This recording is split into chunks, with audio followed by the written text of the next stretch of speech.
அஸ்ஸலாமு அலைக்கும். லைலத்துல் கதிர் இரவில் ஓத வேண்டிய துவாவை பற்றி தான் பார்க்க போகிறோம். இந்த துவாவானது நபி ஸல்லல்லாஹு அலைஹி வஸல்லம் அவர்கள் நமக்கு கற்றுக் கொடுத்த துவாவாகும்.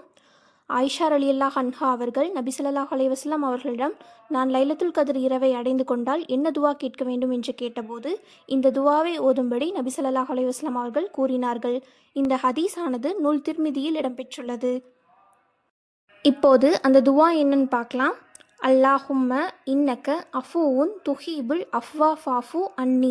இதன் பொருள், யா அல்லாஹ், நீ மன்னிப்பவன், மன்னிப்பதை விரும்புபவன், எனவே என்னை மன்னித்துவிடு. இதுவே இந்த துவாவின் பொருளாகும்.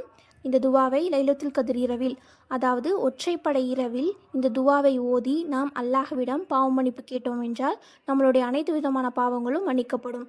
நம்மளுடைய பாவங்கள் மன்னிக்கப்பட்டால் நம்மளுடைய அனைத்து விதமான தேவைகளும் பூர்த்தியாகும். இன்ஷா அல்லாஹ் ஒற்றைப்படை இரவில் இந்த துவாவை ஓதி அல்லாஹ்விடம் பாவ மன்னிப்பு தேடிக்கொள்வோமாக. இந்த வீடியோ அனைவருக்கும் பயனுள்ளதாக அமையும் என்று நம்புகிறேன். இந்த வீடியோவால் நீங்கள் பயன்பெற்றால் நம்ம சேனலை சப்ஸ்கிரைப் பண்ணி நம்ம வீடியோவுக்கு லைக் பண்ணிக்கோங்க. அஸ்ஸலாமு அலைக்கும்.